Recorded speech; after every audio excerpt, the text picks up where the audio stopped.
Good morning વિદ્યાર્થી મિત્રો। આજે આપણે ધોરણ 1માં અંગ્રેજીનું 9મું લેક્ચર ભણીશું।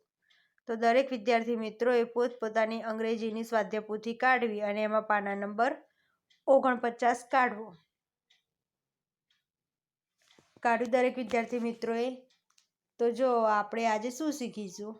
આજે આપણે જો રીડિંગ મોર વર્ડ એટલે શબ્દો તૈયાર કરવા, સાઉન્ડ એન્ડ સે વર્ડ એટલે અક્ષરના ઉચ્ચારણ સાથે શબ્દો વાંચો। એટલે આ જે અક્ષરો છે એના ઉચ્ચારણ સાથે તમારા શબ્દો વાંચવાના છે। આ બધા ગુજરાતીમાં અક્ષર કહેવાય, બ, અ એ રીતે। બેડ એટલે બ, એ અને ડ એ અક્ષરો કહેવાય। એ બોલવાના અને તૈયાર કરવાના। અગાઉ મેં તમને શું શીખવાડ્યું? સ્વરો વિશે શીખવાડ્યું હતું ને। આવા સ્વરોના ઉપયોગથી નવા શબ્દો બનાવેલા છે। એ આપણે હવે શબ્દો સ્પેલિંગો સાથે બોલવાના છે। પડી ખબર? તો જો આજે આપણે કેટલા સ્વર શીખ્યા? 5 શીખ્યા ને? એ, ઓ, આઈ, યુ અને ઈ। હવે એના ઉપરથી જ આ નવા શબ્દો બનાવેલા છે તો આપણે એ શીખીશું। તો જો પહેલો આપણે એ, અંટ। અંટ એટલે શું થયા? જો આ કીડીનું ચિત્ર આપેલું છે ને, કીડી, મકોડો, અંટ। એટલે હવે આપણે ખાલી સ્પેલિંગ અને અંગ્રેજીમાં શબ્દો એ બે આ શીખવાના છે। તો આપણે શીખીએ આના શાનો ઉપયોગ કરીને? એ સ્વરનો ઉપયોગ કરીને। એટલે આજે આટલા સ્પેલિંગો છે ને એમાં એનો ઉપયોગ થશે। વચ્ચે દરેક સ્પેલિંગમાં જે સ્પેલિંગ આપે એમાં વચ્ચે એ આપેલો હોય એના ઉપયોગથી જ બનેલા હશે। અંદર એ આવતો હોય એવા સ્પેલિંગો આપેલા હે। ઉચ્ચારણમાં સ્પેલિંગમાં બંનેમાં એ વપરાતો હોય એવા અત્યારે નવા સ્પેલિંગો લીધેલા છે। તો જો આપણે જોઈએ એ ઉપરથી બનાવેલા નવા સ્પેલિંગ। તો જો બેડ, બેડ તો બી એ ડી, બેડ। અડધો રકાર એટલે બેડ બોલાય બે તમને માત્ર લાગે પણ આ રકાર છે એટલે બી એ ડી આવે, નકર બી ઈ ડી આવે જો માત્ર હોય તો। પડી ખબર? મેં અગાઉ પણ તમને શીખવાડ્યું હતું કે રકાર હોય એટલે બોલવામાં બે વપરાતો હોય પણ આવો ઈ ના આવે એ જ આવે। પડી ખબર? એ રીતે આ જોઈએ। આ શું છે? Dead, D A D, dead.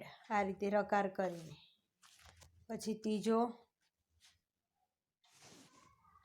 Fed, F A D, fed. Fed એટલે શું થાય? ફેડ। પછી આ શું છે? હેડ, હેડ, એચ એ ડી, હેડ। અડધો રકાર। પછી આ લેડ, એલ એ ડી, લેડ।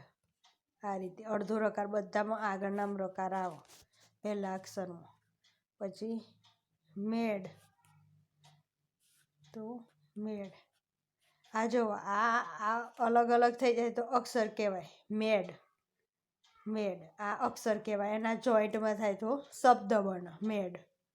એટલે અહીં લખેલું છે ને અક્ષરોના ઉચ્ચારણ સાથે શબ્દો વાંચો। તો આ મે એટલે અક્ષર થયું અને આ ડ એ અક્ષર થયું એટલે અક્ષરોનો ઉચ્ચાર સાથે શબ્દો વાંચો। તો આ બે અક્ષર થયા મે અને ડ, આ બે અક્ષર થયા। હવે શબ્દોમાં વાંચે તો શું કહેવાય? મેડ। અને અક્ષરમાં વાંચે તો મે અને ડ। પડી ખબર? એ રીતે કીધું છે અક્ષરોનો ઉચ્ચારણ શબ્દો સાથે। પછી આ શું છે? પેડ, પી એ ડી, પેડ। અડધો રકાર। પછી આ શું કહેવાય? શેડ, એસ એ ડી, શેડ।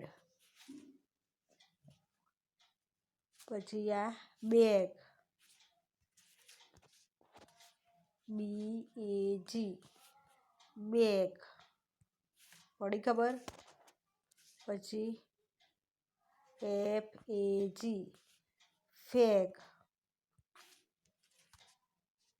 પછી આ lag, L A G, lag. પછી આ nag, N A G, nag. પછી આ રેગ, RAG રેગ. પછી આ SAG સેગ. પછી આ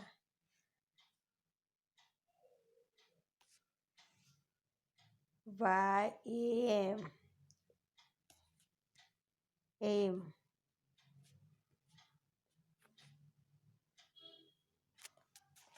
અડધો રકાય એમ. પડી ખબર?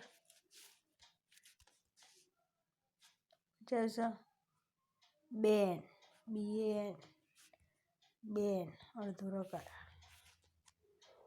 પછી આ કેન CAN કેન. પછી આ ફેન FAN ફેન. પછી આ મેન MAN મેન.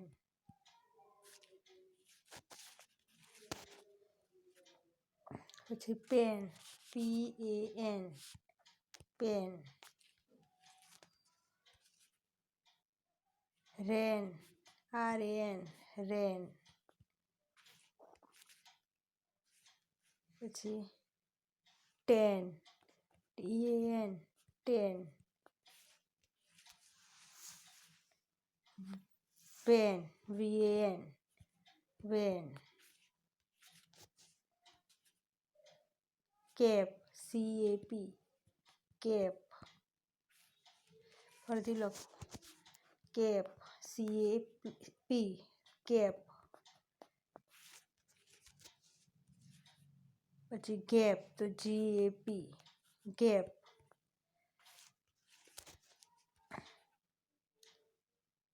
લેપ LEP લેપ. પછી map MAP map.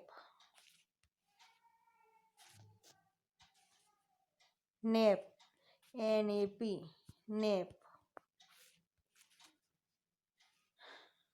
Rape RAP rap. Sap SAP shape.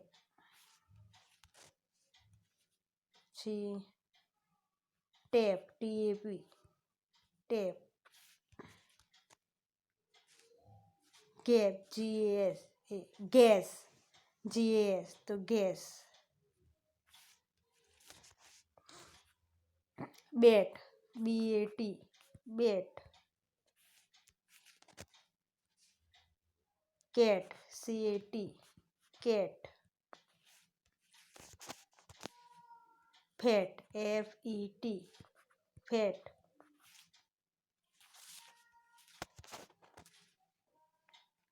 Hat hat.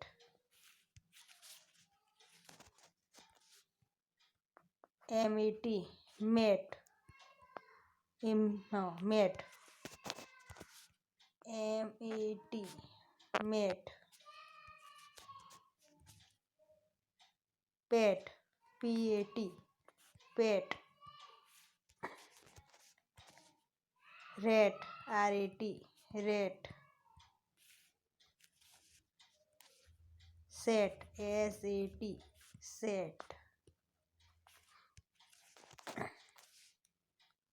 Tax TAX રકાર ટેક્સ. ફરીથી લખો TAX ટેક્સ. અને છેલ્લું છે WAX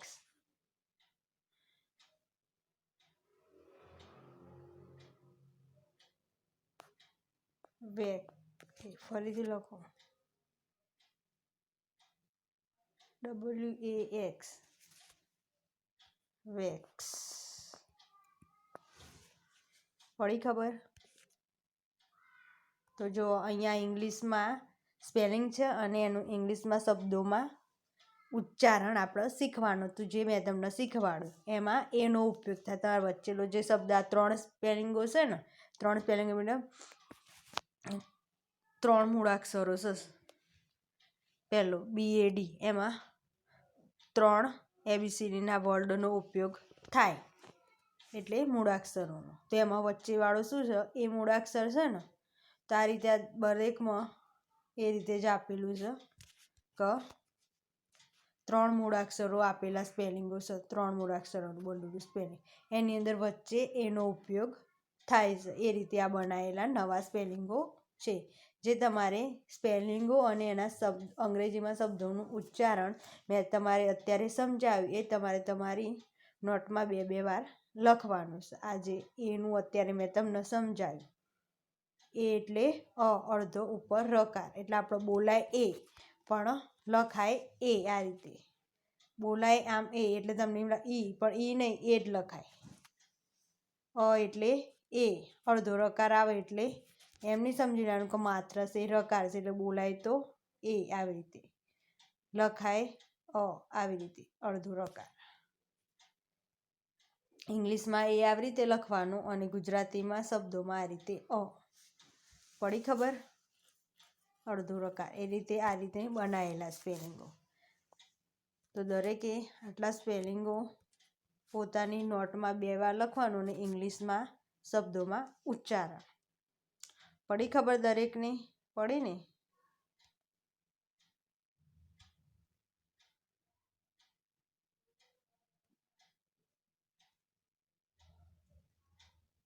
જો દરેક વિદ્યાર્થી મિત્રોને આપણે અત્યારે હાલ મેં તમને આ એવાળા શીખવાડ્યા સ્પેલિંગો. તો તમારે આ એ સ્વરવાળા સ્પેલિંગો જે તમને આ શીખવાડ્યા અને એનું શબ્દોમાં, અંગ્રેજી શબ્દોમાં ઉચ્ચારણ, એ બંને તમારા નોટમાં 2 વાર લખવાનું. કાલે આપણે ઓ વિશેના શીખીશું. આજે આપણે એ વિશેના શીખ્યા. તો દરેકે પોતાની નોટમાં આ 2 વાર લખવું. દરેક વિદ્યાર્થી મિત્રો મને ખૂબ શાંતિથી સાંભળ્યું એ બદલ ખૂબ ખૂબ ધન્યવાદ.